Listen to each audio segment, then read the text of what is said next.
I have been like trying not to chime into this conversation because I feel like the people that have already made up their mind about lawyers and content creators have already made up their mind, and there's no reason to argue.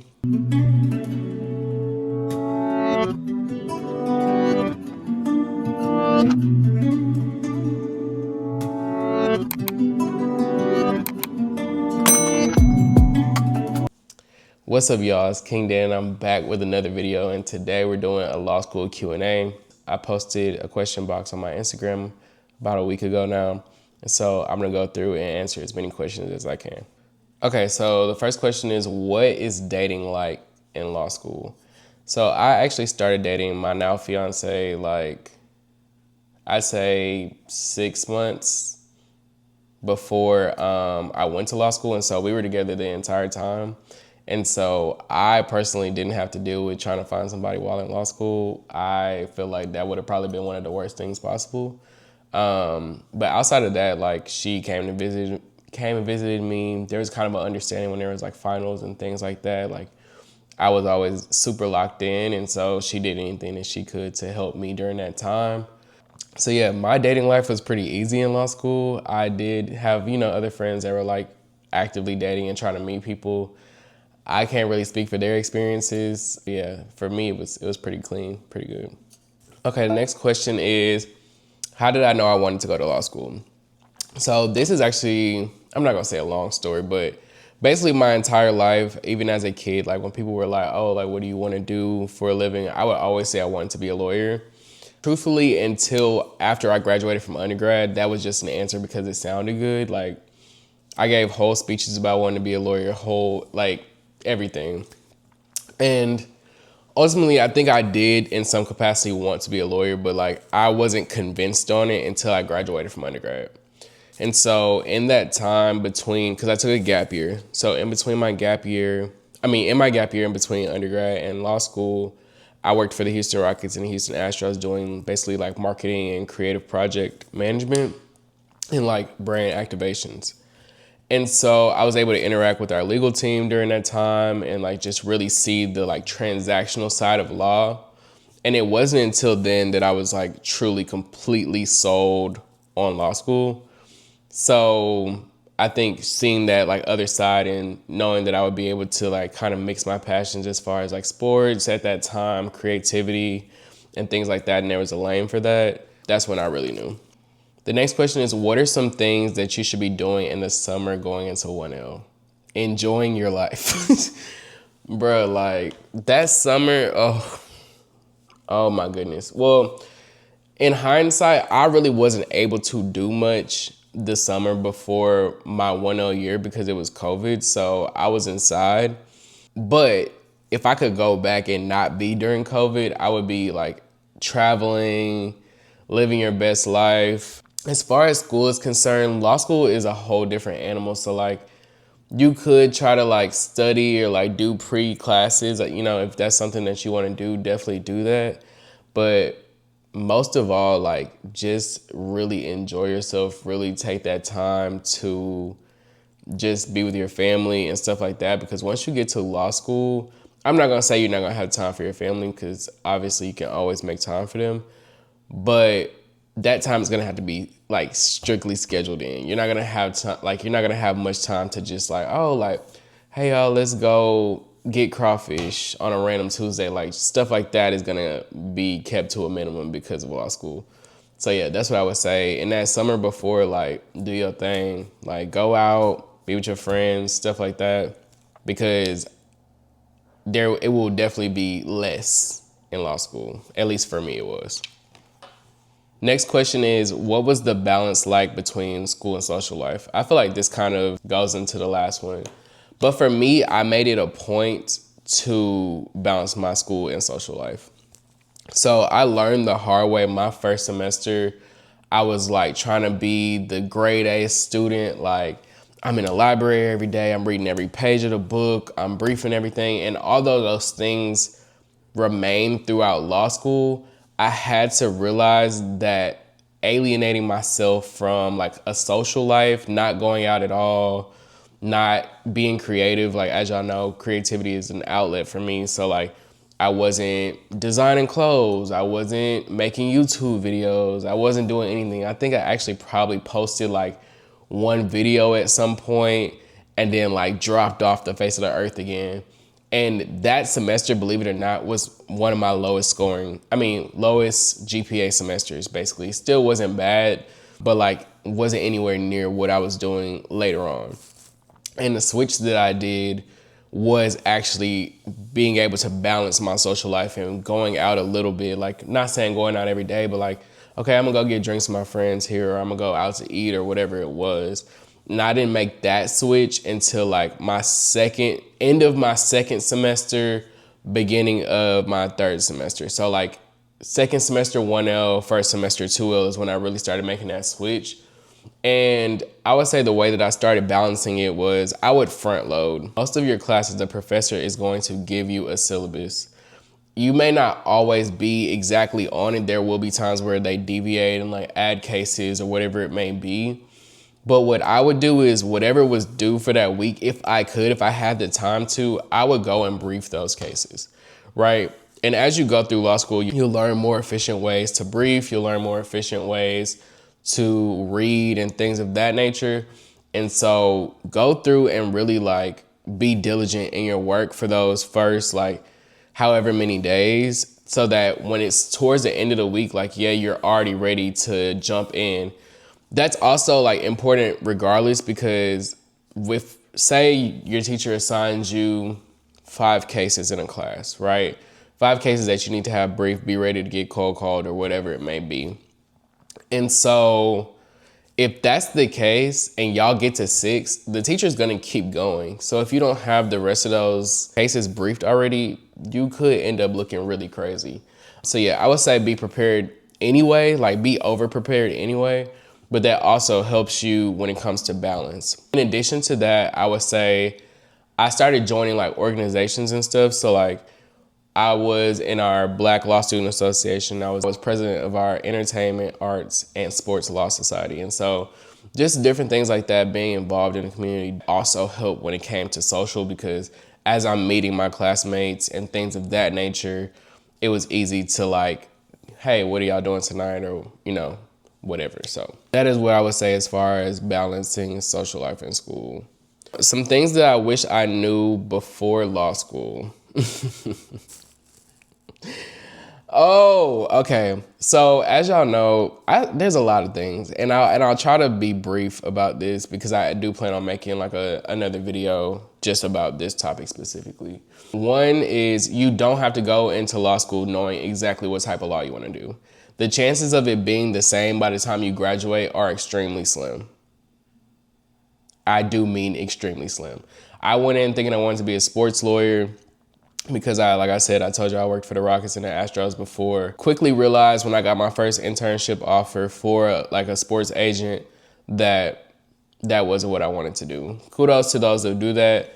That just wasn't my steez. So that's number one. Like, don't feel like you gotta like pigeonhole yourself like, oh, I really need to make sure that I'm doing this. Like, this is the type of law that I want to do. Like, it's gonna be okay if you decide to change it up. Same thing with changing your major in undergrad. You understand what I'm saying? So that's number one.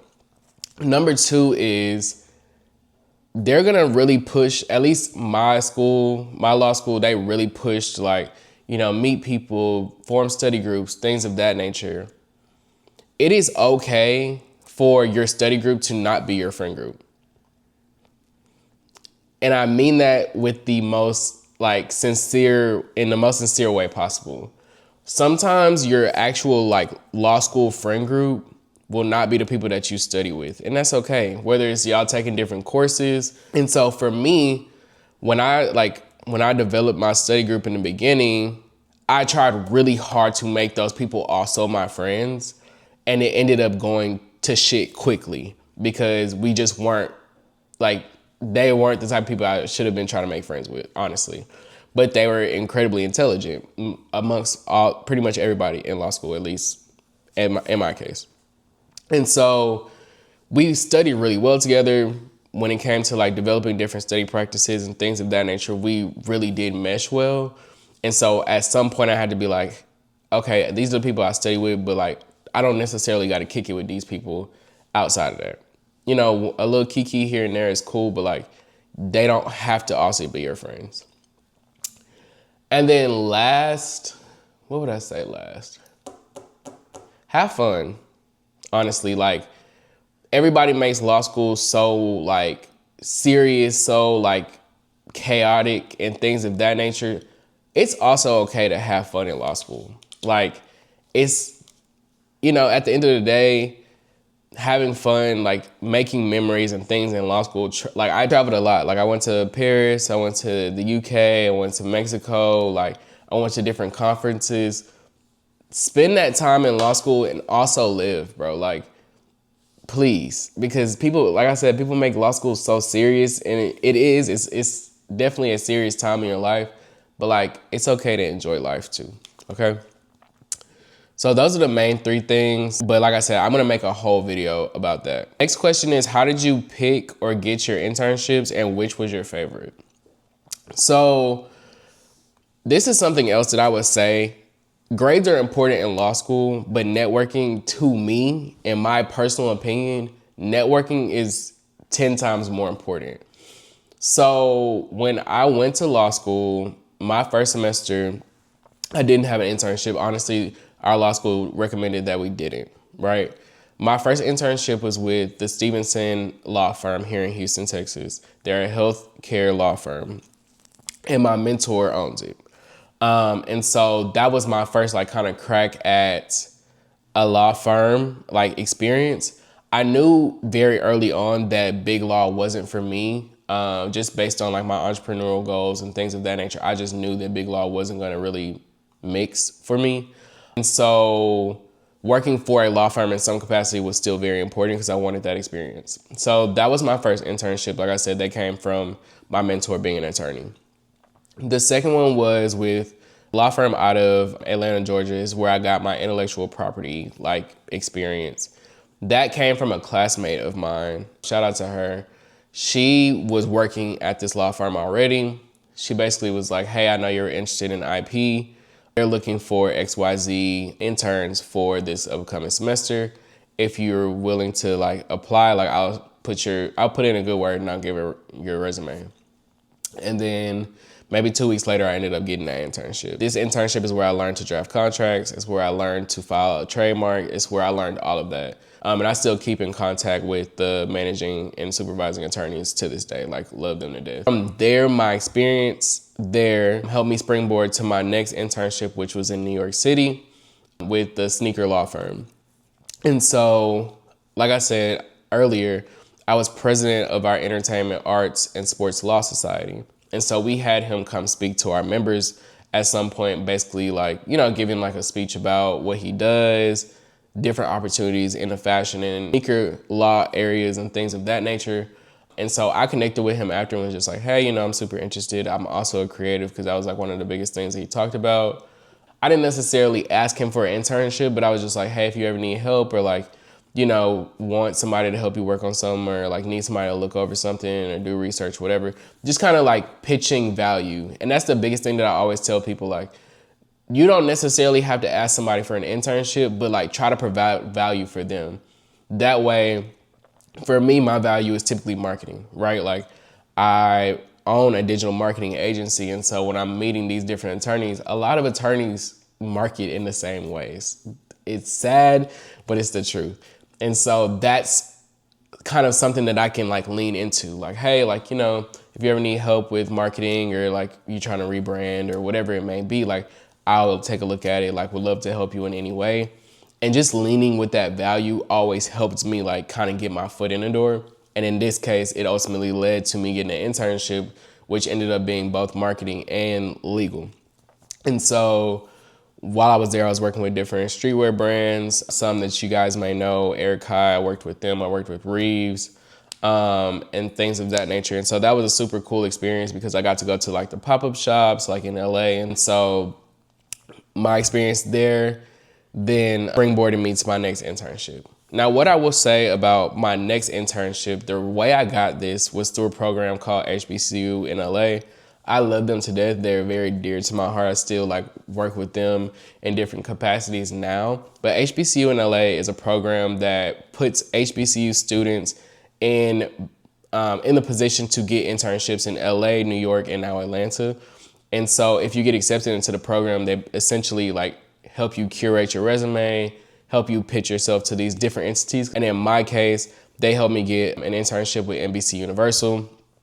And not only did they help me get an internship with NBC Universal, but the position that I was in was like the first of its kind, because I worked with both the marketing department and I worked with the legal department, specifically when it came to like brand partnerships and stuff. So literally like my perfect little niche area, they helped me find that, and they helped me like get a mentor and, well, multiple mentors now in that area. And so can't say enough about HBCU in LA. I will actually link their website in my description for this video.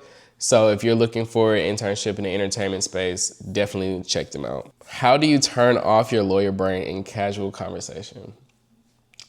This is actually something that like I'm still actively working on. I can't really, like I really don't have advice for this because it's a day-by-day thing. I think being an attorney and like having to think like an attorney, that's what law school teaches you. Like, yeah, you learn law and stuff like that, but the main thing that law school teaches you is how to think like an attorney.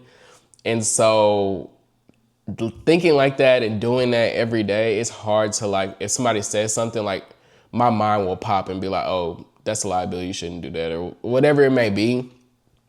And so over time, I've been an attorney now for over a year.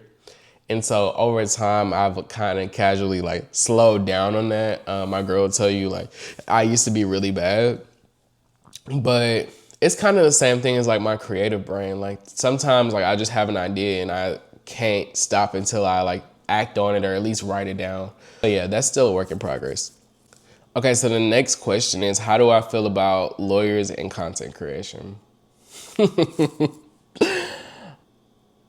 I have been like trying not to chime into this conversation because I feel like the people that have already made up their mind about lawyers and content creators have already made up their mind, and there's no reason to argue. But what I will say is I feel like there's a very important part of the conversation missing, and it's that some people don't want to do big law. I know that's like insane to hear, but like once you get into the law school doors, they're like, oh, everybody, you know, big law makes all this money, big law, big law, big law, big law. And it's pushed heavy, like, you know, you do OCIs, you do all of these things.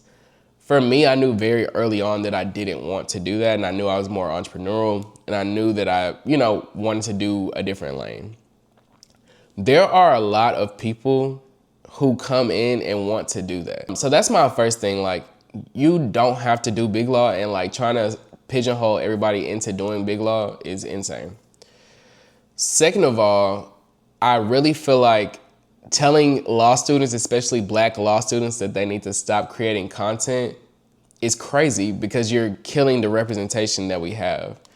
We're already like less than 6%. I think we're maybe 6% of the attorney population. People need that representation. They need to see that there are Black people in law school, they're killing it, they're able to do these different things. And so trying to tell them to stop is also crazy. Third, I'm gonna do what the hell I wanna do. So I'm gonna sit here on YouTube if I wanna do that. I still got my job. I still clock in on Monday. I still do my job just as well.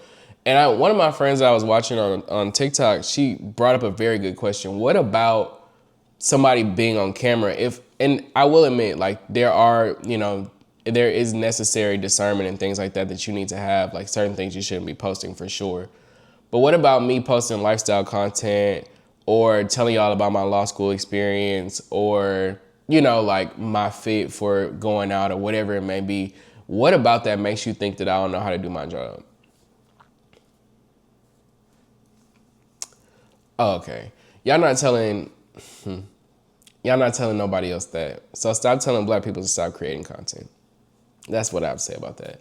But anyways, that's all that I have for y'all today. I appreciate y'all watching to the end. If y'all have more questions, feel free to drop them in the comments or DM me on Instagram. I'm willing to answer any questions that y'all have. Also, I am a part of the Law School Mentor community. And so if you ever want to meet with me or schedule a one-on-one, you can schedule it on the Law School Mentor website. And I'm always willing to accept, you know, and talk to people whenever I can. So with that, it's the end of the video. It's your boy King Dan, and I'm out. Catch y'all next time.